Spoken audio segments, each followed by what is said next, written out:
Hello विद्यार्थियों, मैं मुकेश शर्मा। आज का हमारा लेक्चर है कॉम्प्लेक्स एनालिसिस के ऊपर। यह प्रथम लेक्चर है। यह बीएससी पार्ट तृतीय के अंदर है।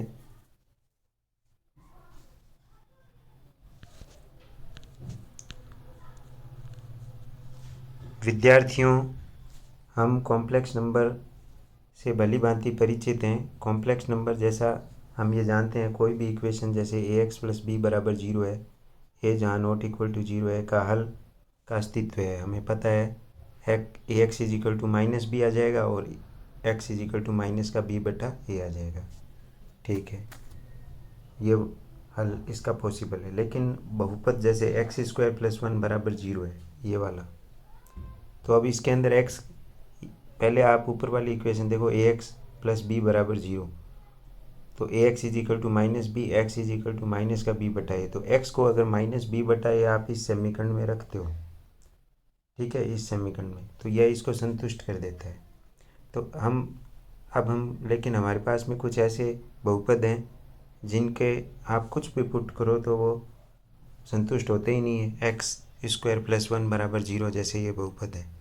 तो ऐसे बहुपदों के हल ढूंढने के लिए ही हमें सम्मिश्र संख्याओं का आरंभ हुआ। तो सम्मिश्र विश्लेषण का प्रारंभ ऐसे एक्स के मान को ज्ञात करने के लिए खोज से हुई, जिसमें एक्स स्क्वायर प्लस वन जैसे बहुपद का मान शून्य हो सके।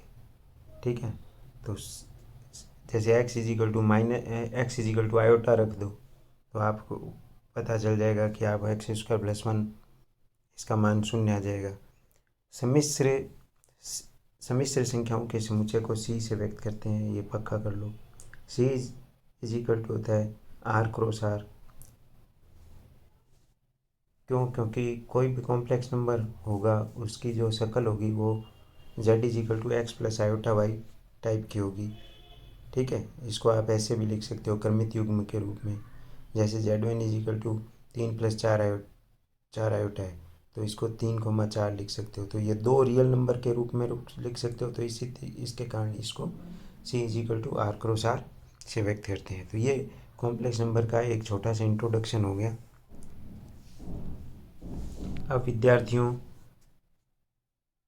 यहाँ ध्यान दीजिए कुछ परिभाषाएं, जो जैसे कोई भी complex number z one is equal to a plus b iota है, तो z one is equal to a comma b से व्यक्त कर सकते हैं। Z two is equal to, z two कोई दूसरा कॉम्प्लेक्स नंबर है सी प्लस आयोटा डी, तो उसको सी कोमा डी से व्यक्त कर सकते हैं। अगर कोई भी दो कॉम्प्लेक्स नंबर बराबर है तो उनके रियल पार्ट ए सी के बराबर होगा और बी डी के बराबर होगा, ये ध्यान रखो। Z one plus z two, दो कॉम्प्लेक्स नंबर को जोड़ा कैसे जाता है? रियल पार्ट जो है ए सी में जुड़ेगा और बी डी में जुड़ेगा।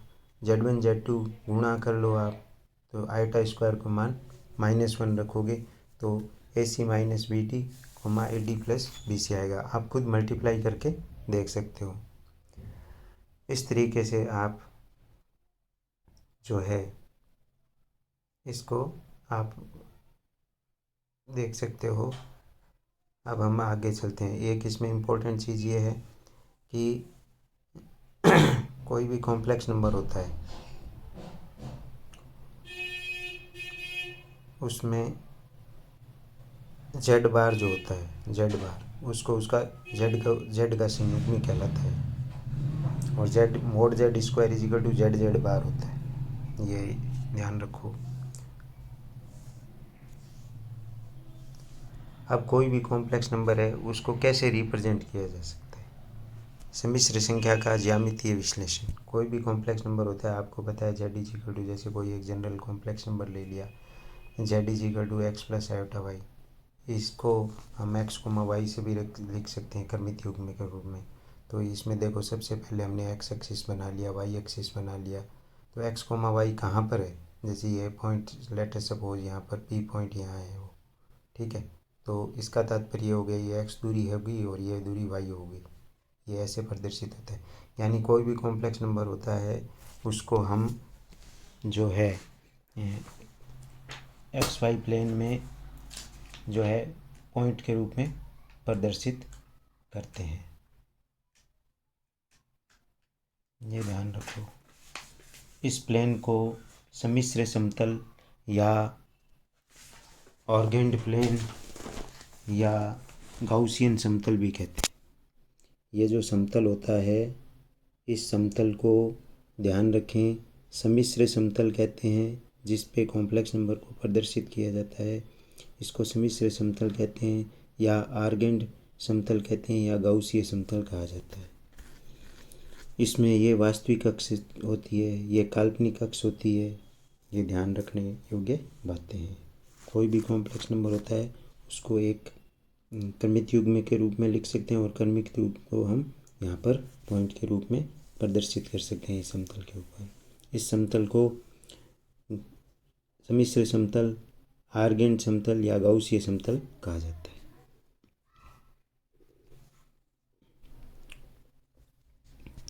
अब एक इम्पोर्टेंट टॉपिक आ रहा है, ये एक वेरी इम्पोर्टेंट टॉपिक है विद्यार्थियों।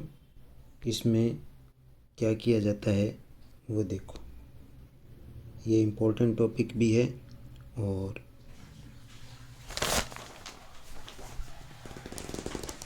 त्रिविमीय प्रक्षेप, स्टीरियोग्राफिक प्रोजेक्शन, ये इम्पोर्टेंट है, एग्जामिनेशन पॉइंट ऑफ व्यू से भी इम्पोर्टेंट है। इसका क्या तात्पर्य है ये ध्यान दो। ये कहता है सम्मिश्र समतल, सम्मिश्र संख्याओं को एक गोले के बिंदुओं से भी प्रदर्शित किया जा सकता है। इसके लिए किसी एक गोले के पृष्ठ पर स्थित बिंदुओं एवं एक समतल पर स्थित बिंदुओं के मध्य एक की संगतता स्थापित करना होगा। यह क्रिया सर्वप्रथम गणितज्ञ रीमान ने की थी, अतः रीमान को सम्मान देने के लिए इस गोले को रीमान गोला कहा जाता है। विद्यार्थियों, इसमें हम ये सीखेंगे कि स्टीरियोग्राफिक प्रोजेक्शन या त्रिविमीय प्रक्षेप ये बताना चाहता है कि जो सम्मिश्र संख्याएं हैं जितनी भी, उसको हम एक गोले के रूप में गोले के ऊपर प्रदर्शित कर सकते हैं। गोले के बिंदुओं से भी निरूपण किया जा सकता है, ये देखो इन्होंने बताया। तो अभी तक जो हमने यहाँ पढ़ा, यहाँ तो ये पढ़ा कि सम्मिश्र संख्याओं को एक समतल के रूप में समतल के ऊपर प्रदर्शित किया जा सकता है, और अब हम ये पढ़ रहे हैं कि सम्मिश्र संख्याएं जो है वो हम इसको गोले के सम्मिश्र संख्याओं को एक गोले के बिंदुओं से भी निरूपित किया जा सकता है। अब ये पढ़ेंगे, यानी वो जितनी भी संख्याएं हैं प्लेन के ऊपर, वो सब किस पे आ जानी चाहिए, गोले के ऊपर आ जानी चाहिए। यही इसने बताने का प्रयास किया है कि सम्मिश्र संख्याओं को एक गोले के बिंदुओं से भी निरूपण किया जा सकता है। इसके लिए किसी एक गोले के पृष्ठ पर स्थित बिंदुओं एवं एक तल पर स्थित बिंदुओं के मध्य एक की संगतता स्थापित करना होगा। यह क्रिया सर्वप्रथम रीमान ने की थी, अतः रीमान को सम्मान देने के लिए इस गोले को रीमान गोला कहा जाता है। ये गोला है जो रीमान गोला कहा जाता है। अब ये देखो, अब इसने किया कैसे। एक गोला, कोई सिग्मा एक गोला दे दिया, ये भाई ये गोला दे दिया, इस गोले का नाम सिग्मा दे दिया, जिसकी त्रिज्या इकाई है। ये ध्यान रखो, इसकी रेडियस कितनी इकाई है। ओ एक ऑर्गेन्ड समतल पाई जिसका मूल बिंदु ओ है। ये वो समतल है, कॉम्प्लेक्स समतल, जिसको हम सम्मिश्र समतल कहते हैं। अभी हम पिछले जो पेज पे हमने क्या पढ़ा कि इस समतल के ऊपर है जितनी भी सम्मिश्र संख्याएं हैं, ये पाई वाला है, इसके नाम दे दिया, कोई दिक्कत नहीं है। तो वो कहता है किसी सम्मिश्र संख्या z is equal to x plus iota y, ये कोई भी नंबर है x प्लस आयोटा वाई, कोई भी समतल के ऊपर आ गया, ये पॉइंट P को pxy से प्रदर्शित करते हैं। ठीक है, गोले के इस बिंदुओं को समतल के बिंदुओं से संबंध करने के लिए व्यास NOS की रचना करते हैं, NOS की। अब हमें इस पॉइंट, ये पॉइंट है ये P, अब हमें इसको इस गोले के ऊपर बताना है, इस वाले। तो इसने क्या किया कि इसने एक व्यास की कल्पना की, NOS, इस व्यास की कल्पना करी। इस व्यास की कल्पना करने के बाद में इसने जो है सर्वप्रथम अब ये देखो, जो समतल इस व्यास की कल्पना करी, इस व्यास की जो समतल पाई के लंबवत है, इसके लंबवत है, ठीक है। बिंदु एन तथा एस क्रम से उत्तरी एवं दक्षिणी ध्रुव कहलाते हैं। अब हम एक रेखाखंड की रचना करते हैं एन एवं समतल, इसको एन से इसको मिलाया पी को, ये वो हो गया समतल, लाइन की वो होगी रचना। अब ये देखिए, अब हम एक रेखाखंड की रचना करते हैं जो एन एवं समतल पाई को बिंदु पी पर मिलाता है। अब रेखाखंड एन पी या एन पी को आगे को बढ़ाने पर गोले सिग्मा को एन के अतिरिक्त एक अन्य बिंदु पर काटता है। पक्का है, ये ध्यान दो इस पे कि हमने क्या किया, ये पी है और इसको मिलाया, तो ये गोले को कहीं ना कहीं ये पॉइंट पी स्टार पे इसने काट दिया। तो हर पॉइंट को इससे मिलाएंगे ना, ये चाहे पॉइंट कहीं भी ले लो इस प्लेन के ऊपर, ठीक है ना। तो जैसे ही इसको इससे मिलाओगे तो एक पॉइंट आपको स्वतः ही इस पे गोले पे मिल जाएगा, यही ये बताना चाहता है। तो इसने ये बता दिया विश्लेषणात्मक माना। अब इसने वो कल्पना शुरू कर दी कि माना गोले का समीकरण, गोला क्या माना था सिग्मा, उसका समीकरण ये मान लिया जीटा स्क्वायर प्लस नीटा square plus gamma square is equal to 1।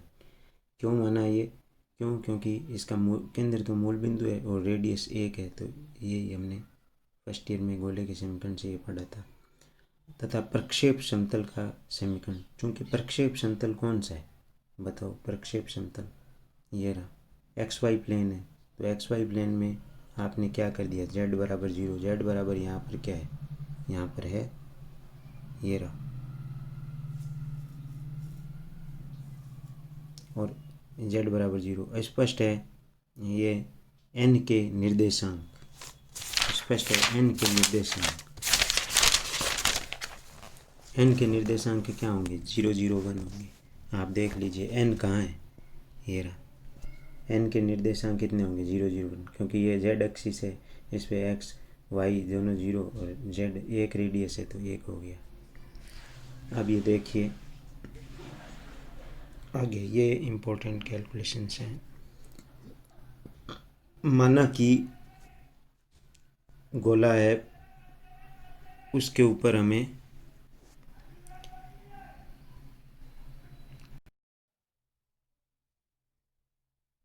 तो ये देखो, अब हम जो है गोले पे ये जनरल पॉइंट लेते हैं और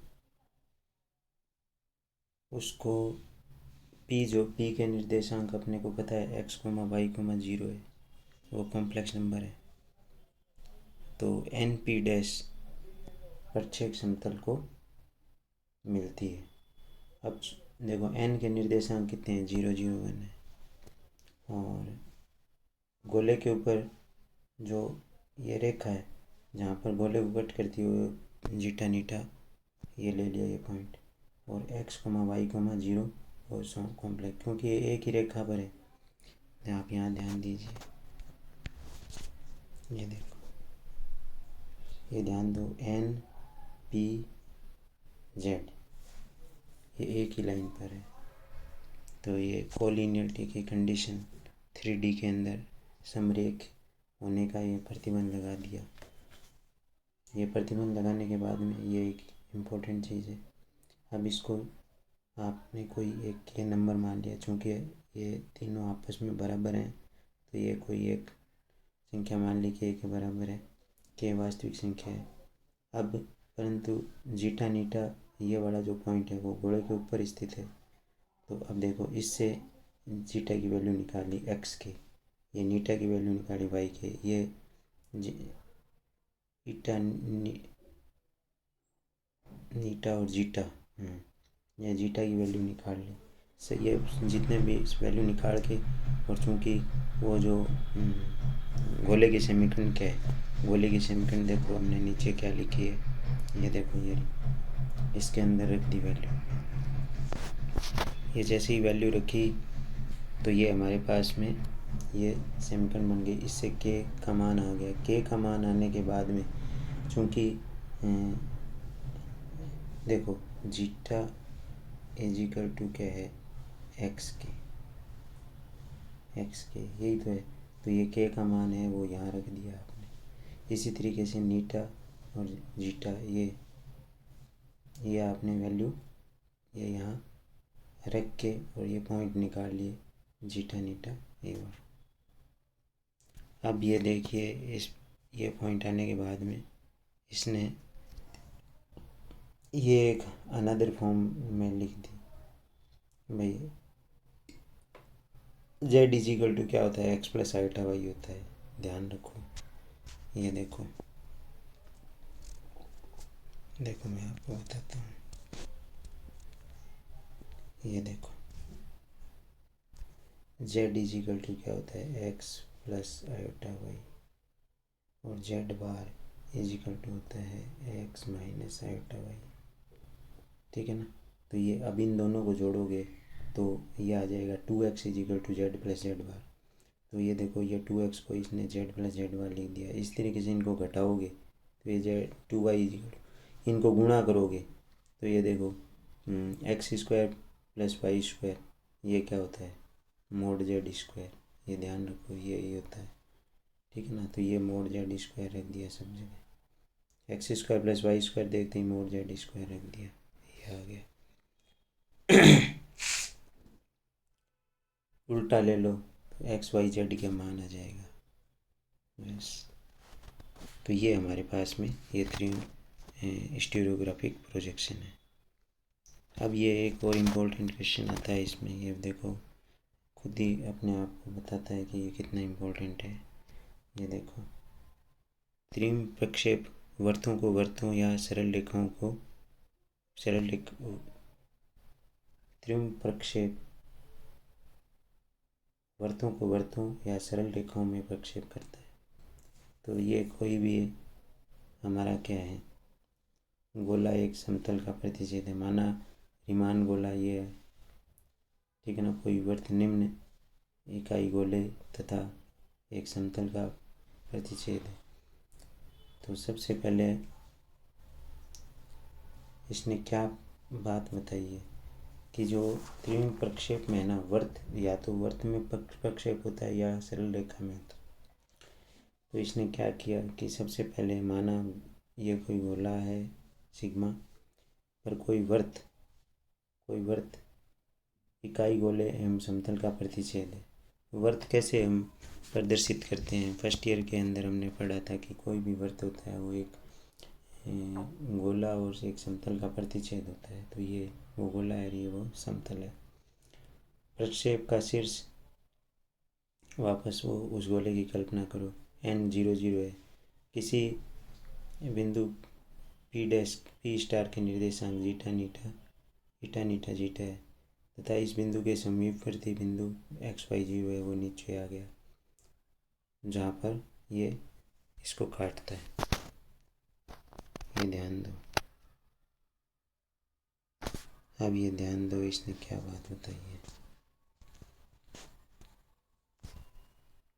वही बात है, ये तीनों एक ही रेखा पर है, फिर ये वही बात, फिर ये उस पॉइंट पे स्थित होगा। दोनों में रख दिया जीटा नीटा का मान। किस में रखा, इस प्लेन में वृत्त के समीकरण में रख दिया। किस में रखा, इसमें और इसमें। ठीक है। ये सब वैल्यू रख दी। ये वैल्यू रखने के बाद में आपने यह आगे अब इन दोनों से के का विलोप किया तो ये आ गया। अब वो देखो C+D नॉट इक्वल टू 0 है, तो ये किसको रिप्रेजेंट कर रहा है, वृत्त को। और C+D 0 है तो ये सरल रेखा को प्रदर्शित करता है। यही हमें प्रूव करना था कि जो त्रिविम प्रक्षेप में वृत्त या तो वृत्त में जाता है या सरल रेखा में जाता है। तो इस तरीके से विद्यार्थियों हम ये स्टीरियोग्राफिक प्रोजेक्शन है, इसको आप 2-3 बार रीड करोगे, ये वीडियो सुनोगे तो आपको ये समझ में आ जाएगा। बहुत ही आसान है टॉपिक ये, और ये इम्पोर्टेंट भी है एग्जामिनेशन पॉइंट ऑफ व्यू से। ये इसके ऊपर पक्का क्वेश्चन आता है। इस तरीके से और कोई प्रॉब्लम हो आपके तो आज से हमने कॉम्प्लेक्स एनालिसिस शुरू कर दिया है। अब हम इस तरीके से आपको आगे भी कॉम्प्लेक्स एनालिसिस फटाफट करवाएंगे। ये वीडियो सुनिए और आप बिफोर ईयर्स के प्रश्न पत्र को रीड कीजिए, नोट्स बनाइए। बहुत बहुत धन्यवाद।